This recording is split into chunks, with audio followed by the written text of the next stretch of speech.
Are you also tired of the overly judgmental, are you still watching interruption from Netflix? Let's move away from lies and fears. Perhaps it's time to leave. Free from how you look or what they say. Like a lion runs wild through the wilderness. Free from showing off a living fate. Like the eagles flying high, dancing with the air. There's breath in your lungs to breathe. Say, God, take this mask away. You see, he won't let you stay. Living in hollow days. Welcome to this week's episode of Shattercast. Today, we are continuing this series of these versus battles, and we're going to talk about binging a show, like when Netflix will release a show and we'll see the entirety of the show all at once, like Stranger Things coming out, has come out, will come out, depending on whether you're in the future or the past, July 4th, because time travel Season 3. could be real. I'm stoked. Yeah, I think we all are for Stranger Things. So that show is an example of one that gets released all at once. But then there's also your cable television shows that are released once a week, and they have sort of that weekly cadence. And we're going to talk about the merits, the pros and the cons, and some other personal things about that. But today I am joined with my wife Hannah, with my friend Joel. Hello. And then with Derek. Wow. I'm not a friend or I forgot a his wife. name there for a minute. Yeah. I see where my place is. Might be TMI, but I suddenly had to burp and I was holding it in. Sure, that was convenient. And so I was just like, Derek. This guy over here. We don't know who this guy is. I don't know. I've never seen him. Not once. I don't know why you're suddenly from like. I don't know why you're suddenly from. Say it. Just say it to me. I don't know what's happening. I'm scared. Send help. Why you so scared all of a sudden? So shows like Sherlock or Stranger Things, Orange is the New Black, they the entirety of the season drops all at once. What some may refer to as a full drop. I don't know why that's funny to Or me. a dump. Big old dumping. I gotta get home and watch my dump, please. Netflix will never What be a is wrong with you? sponsor.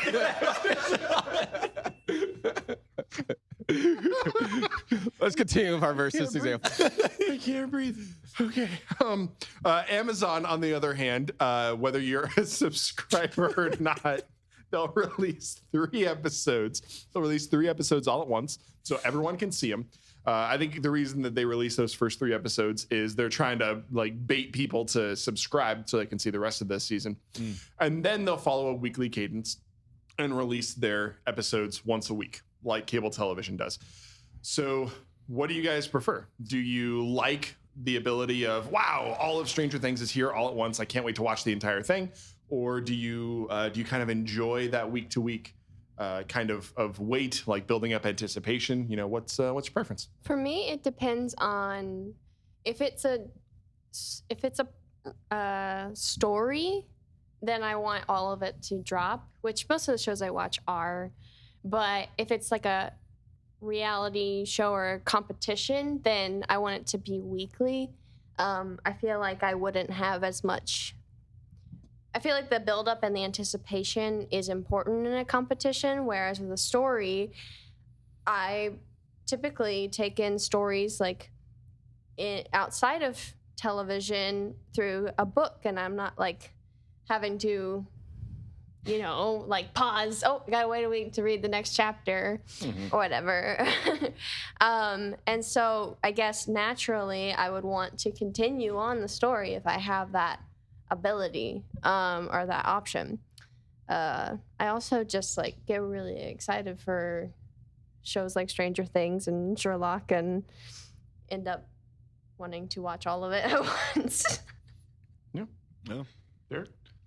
I think there's positives and negatives to both these, like we're talking. So I think for the more traditional full drops that we're familiar with some places, I think it's more time for what we used to call water cooler talk, which is just when you're at the office, you can share every week, hey, did you see this example or did you see this episode and stuff like that, and get really excited about that. I also remember when I was in college, some shows were out, like ER, which was a big thing when Lost was out, and like every episode Yeah. you would watch with people. So you would like have people in the dorm room, or there might be certain shows that your family watched together, maybe like sitcoms or things like that. And so with a traditional kind of drop like that, everyone was there. It was kind of a must-see TV is what they used to call it, was one of the branded things. Where you would put in your schedule and everyone would be there, and it was kind of this community event, which when it's not released like that, you don't really have that sometimes.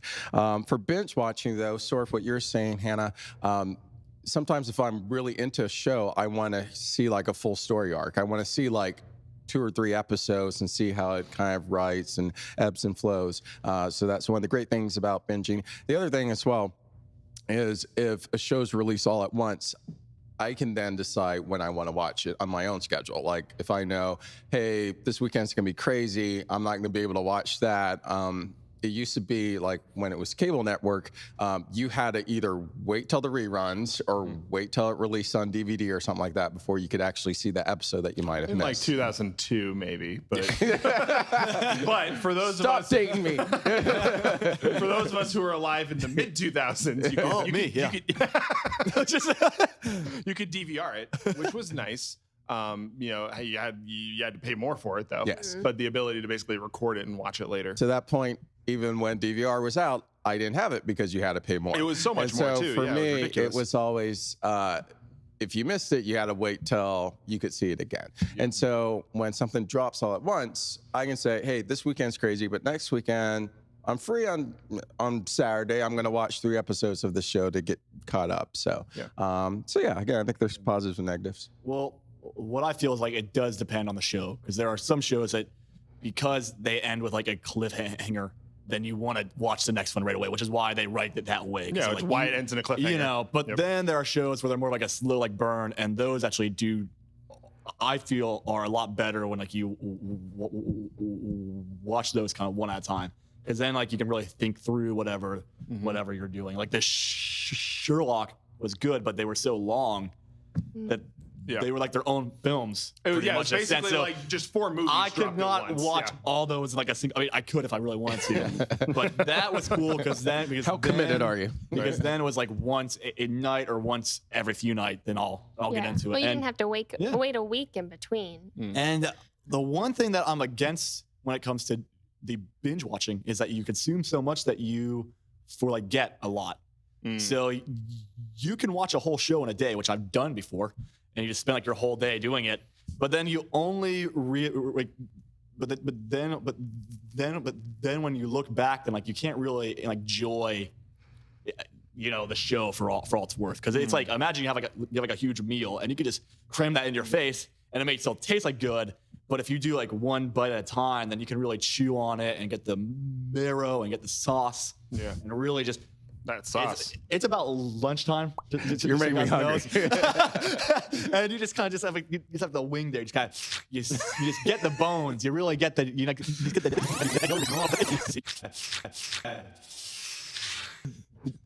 I'm gonna stop now. He's so descriptive today. Honestly, Anyway, but yeah, because Oh, man.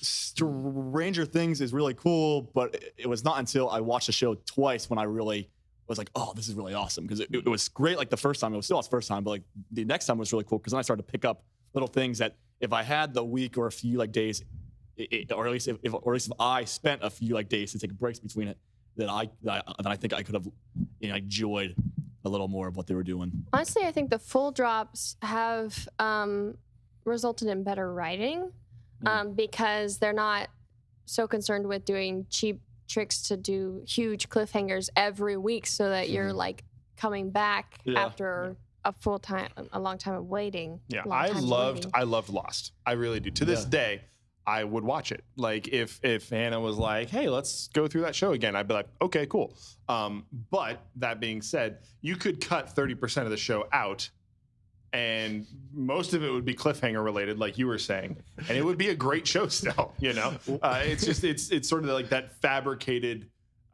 suspense week after week after week, because every single episode of that show was a cliffhanger. There was never an episode that didn't have you going, waiting for the next one, which is definitely a marketing thing, like you Well, said earlier. What's so fun about Lost is I just began to watch some old clips of it because the last I watched, I was going on YouTube, and when they go to like the ad break, it's so funny because they always like an intense zoom on somebody, or once like And then it just Jack goes black. It was funny because there was one where Jack goes to punch somebody, and like he does like the Superman punch, and like it cuts to, and like it cuts to just him just doing a normal like jump on somebody, but it ends like this massive like yeah, and then like it just goes to, and you're like, what is this disappointment? So I thought that was pretty. When you don't have the 4.5 minutes of commercials, Yes. you remember what he was doing before the break. Yeah. So it's like a weird cut Yeah. because you're watching at one time. It's Yeah. like, Well, and you guys you're making good points, and I think Derek, what you were saying about the choice is actually one of the reasons why I really like the full drop all at once, because exactly what you were saying. If I want to watch 3 episodes right now, I can. Or if, like with Stranger Things coming out on Independence Day, if I'm going to be busy with family, I don't have to worry about missing it because I can just come back later and watch it and not have to think about it. But I think I was reading up on this because I was curious, like what other people thought before we were doing this podcast, and I was trying to get a pulse on what some of the ideas out there were around this. And I was reading a sentiment from some of the people at Netflix who explained one of the reasons why they do drop the entire season all at once, and that's because for them, their writers, the cast, and the crew who work on the show, they're creating, like especially with something like Stranger Things, they're creating a narrative. The entire season, every episode is deliberate and it continues the narrative, and they're presenting it as a single piece, but it's just chopped up into 13, 14 episodes or whatever. Whereas when you have a show like Lost or like Derek, you and I both love Stargate and different iterations of that. When you look at, say, season 1 of Stargate, you're not looking at the whole season. When you remember it, you're thinking of all the individual episodes. And so what you're doing is you're taking this person's artistic work, and instead of viewing it as a complete piece, you're chopping it up into 20 different segments and evaluating them individually, whereas they meant for them to be consumed as one overarching story. And so there's a lot of ideas out there that maybe dropping the entire season at once makes it more likely that you're going to judge that season as a whole, as one artistic piece, and not necessarily taking each episode out of the context of the season. And so it's more fair to the artist. And I think those two things, the ability to decide when and where you want to watch it, that you get with the full drop, and then also being able to package the entire season as one experience, those are both pretty strong arguments for me. Sometimes it feels like there's a really long wait. I have to actually look at the reality of what the hiatus is for a normal TV show and what the hiatus is for a TV show that gets a full drop. But sometimes it feels like the ones that have full drops have a significantly longer wait. Sherlock is kind of the exception because they Drop movies, basically. yeah. It's like 2 years in between a season. Yeah. Well, I think we're still waiting for 5. 5. It's but and 4 came out when I was in college. But thank you, Marvel, for stealing Benedict Cumberbatch and Martin Freeman's time away. I am actually But- grateful. I'm actually salt- grateful they stole the salt level. The salt must flow. But Protect the salt. Doctor Strange. I mean, all of Marvel's casting has been phenomenal, but Doctor Strange was especially good, so I'm okay with it. Actually, Yeah, but what I'm saying is like, yeah, people will complain about the really long wait in between, but I think honestly, you end up getting a higher quality. Season 4 of Sherlock came out in 2017. And it was not Which was super 2 good. years after you got out of college. Just want to point that out. It's only been 2 years. Yeah, the newest Sherlock, I gotta say, I wasn't, and that's not what we're gonna discuss, but I was not a huge fan. I'm not a huge fan. I'm just gonna say it. To Hannah's point, I think the first parts of it. and also John's point, the way we view stories and storytelling has changed as they keep changing these different things. Back in traditional TV, you had to fill like 22 to 24 episodes, sometimes more, and a lot of those shows were filler. You could tell it was filler, like, oh my goodness, can't wait till we get done with Right. this episode. With Netflix and a lot of the other streaming services, they're only doing like 13 episodes. And I remember when Marvel was just coming out with all their Netflix stuff. There were some shows I was like, this is good, but this could have been done in like 8 episodes. Like you could have even gotten shorter with this. And so it has affected how we even view episodes. And to your point, John, with a lot of the Marvel shows, some episodes wouldn't be that good, but when you look at it as a whole, you're like, oh, I could see where they're going with this story. So just this whole idea, just how they release episodes has changed how we like even think of story, which is very fascinating to me because a couple of years ago that wouldn't have happened. So yeah. And I think we need to be mindful. Like I know, especially for me, like Stranger Things, when the season drops, it's like and I want to watch the entire thing all at once. But is that really the best use of my time? Because I also love to game and I want to split my time between those two. Just kidding. Because I have. Not kidding. Has nothing to do with the wife at all or like that, you know? Well, because I have responsibilities, right? I have a job. And I have those too. Fun. I've got ministry things that I'm committed to, and we do the podcast, and we have other things that we have to do. Thankfully, watching a show like Stranger Things helps for doing a podcast about research. Exactly. It's great.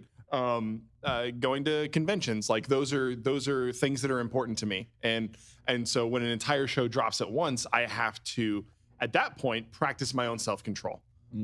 Instead of only seeing one episode a week where, okay, well, Friday night at 7 p.m., I'm going to turn on to the Sci-Fi Channel and watch the new episode of Stargate. That's easy. It's just 1 hour. But you know, when we get an entire season all at once, then suddenly the separating things out and making good decisions is on me. So I think that the Bible tells us time and again to steward our resources, and we need to remember that time is a resource, and we have to steward that well also. And even though I love television shows, well, I love some television shows. As I've gotten older, I've cared less about TV. I don't know, even though I don't know, Marvel's great.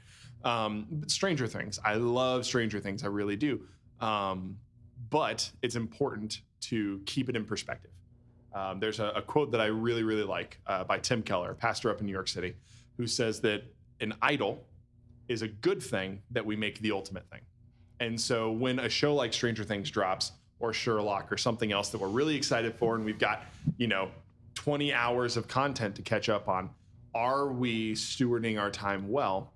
And are we making it, even if it's only temporarily, are we making that the most important thing in our life? And how do we guard against that? What do you guys think? I mean, practically, if you think in the context of the shows, like, one could argue, like, oh, but I've been waiting so long to wait this, and to see this full drop, and I pay for this streaming service, but honestly, you're going to be paying the same amount whether you wait or not.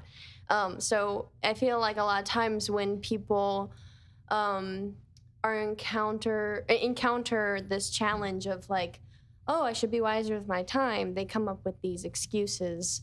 And some of them are practical excuses, some of them are emotional excuses. But I think, in a way, you can get around those things. There's always going to be something that you can come up with. Always going to be some kind of reason to give for not wanting to be wise with your time. And so you just kind of have to come to terms with that fact that no matter how many excuses you can come up with, you need to come to the realization that being wise with your time is important. Yeah. Well, time is the one thing that we can never get back. So no matter what we do, like, time is almost like the first thing that we should have on our mind. And that's a hard thing. Yeah. So, and it's hard, but we know, like, and it even says in the word that, like, our days are short, like, so, like, we, like, know that no matter how long you live, in the grand scheme of things, it's short compared to a lot of it. So you like do want to, invest your time in the stuff that will bear the most fruit, and and there's times when we chill out, we just watch stuff. But, Well, and I want to say real quick, and then I definitely want to hear what you have to think, Derek. By the end of this segment, we're not going to have a formula of, well, if you watch 2 episodes a day, then you'll still have time to read your Bible and go to work. Like, no, like we don't have that. Yeah, Joel, I know you had There's a my draft. notes. Sorry, just if you've got like I'm out then, dude. some sort of just go ahead and just cross it out. But at the same time, we all watch things. We all watch Stranger Things. I think actually, yeah, all of us do. And other shows that we get excited about. And those things still matter. They're not more important than the things of God, but they're not so little important that we shouldn't watch them at all. So there's a balance is what I'm saying. And I think that's the idea that we're all going to end up centering around at this table, that you should make time for the things that you enjoy and the things that bring you entertainment. You should make time for them because it's important, not at the expense of the things of God. And so there's a balance. So yes, make time to watch your favorite shows, but also make sure that you're not letting responsibilities fall away. Like, you can do both, and it's not always easy. And sometimes you might even have to go a few days without watching a show. But it's important. It's important to still know that you shouldn't be so focused on the things that you have to do that you never do anything you want to do. Like, those wants and those things that you enjoy are really important, and they're important to God. They're important to God that we enjoy ourselves too, because life isn't easy, and He will bring things in front of us that will get a little bit of enjoyment out of. Psalm 23: He makes me lie down in green pastures and beside still waters. Right, so He brings us to places of rest. We don't always have to be go on all the time. And so, yes, we're going to have responsibilities. They're not going to go away. We're going to go the rest of our days with responsibilities. So we have to make time to enjoy ourselves. But there's a balance, and I think that's what we're trying to get at. So I just wanted to say that before all of that disappeared out of my head and I forgot it. Go ahead. just to summarize what everyone has been saying, we're having fun here. We're talking about looking at TV shows where we should not, to bring it again just to a higher level, and just to, again, summarize. Romans 14:12 says we must each give an account for our lives, for what we say, the time we use. And so I think there's just this idea that, again, just use your time wisely. It's totally fine to watch TV shows and stuff like that, as long as they're appropriate and don't cause you to stumble in any way. But the time you used to use that, again, it's going to vary. Sometimes you might have busy weeks and decide not to watch as many. Sometimes you'll have weeks that are more free. And then also Ecclesiastes, we're going there again. Ooh. Ecclesiastes 3 talks about there's a time for everything. And we usually read that chapter at funerals or things like that. But time to live. There's and a time to live, die. time like there's time for joy and time not. And I think we can apply that same thing to every aspect of our life. Again, there's a time to sit down and watch TV shows. There's a time when I shouldn't. When you're up till like 3 a.m. because you're binge watching a show because you just watched 4 or 5 episodes. Not saying that happened to me last week or not. Nope. Never one time. That's probably not the best use of my time.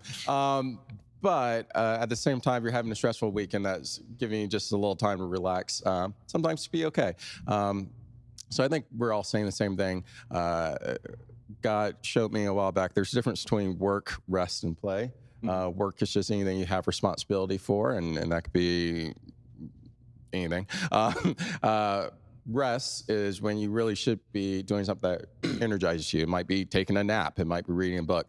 And then play is just that extra time you have just doing creative stuff that you really enjoy. And I would probably put watching TV in that play category. Again, just as long as that doesn't take over everything else, I think you'll be fine. So yeah, no, that's a good point. Any other final points you guys would like to share? All right. Well, I think you summarized it really well. I think it is balancing those 3 things and identifying. I think that's really good. It's not just work and rest, but play is a part of that, and all 3 of them are important, and they all ebb and flow. So, thank you guys for being here for this episode of Shattercast. yeah, and you can feel free to binge watch this anytime. Just make sure it's a good time. Because we talk about the Bible too. You can have the time of your life. Are we ready to end? Every time. I just want to put on good Christian entertainment, and then puns. come in just the worst puns. What was that? Oh, nothing. I said you come into second. Oh, you just second as opposed to like a Yep. minute. Yep. It's a. Bye. It's just- I love you. Have a good week. Mike check. Super excited about this. Time talk about binging versus Binging. I was trying to test all. Okay, that's probably That's pretty weird, dude. I don't know what you're doing. I don't know either.